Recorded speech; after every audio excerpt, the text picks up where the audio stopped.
مسلمانوں، سب نمازیں خصوصاً بیچ کی نماز یعنی نماز عصر پورے اہتمام کے ساتھ ادا کرتے رہو اور اللہ کے آگے ادب سے کھڑے رہا کرو.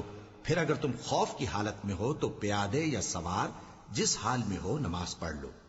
پھر جب امن و اطمینان ہو جائے تو جس طریق سے اللہ نے تم کو سکھایا ہے جو تم پہلے نہیں جانتے تھے اللہ کو یاد کرو. اور جو لوگ تم میں سے مر جائیں اور عورتیں چھوڑ جائیں وہ اپنی عورتوں کے حق میں وصیت کر جائیں کہ ان کو 1 سال تک خرچ دیا جائے اور گھر سے نہ نکالی جائیں. ہاں اگر وہ خود گھر سے چلی جائیں اور اپنے حق میں پسندیدہ کام یعنی نکاح کر لیں تو تم پر کچھ گناہ نہیں. اور اللہ زبردست ہے، حکمت والا ہے.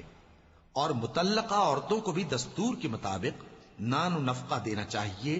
پرہیزگاروں پر یہ بھی حق ہے. اسی طرح اللہ اپنے احکام تمہارے لیے بیان فرماتا ہے تاکہ تم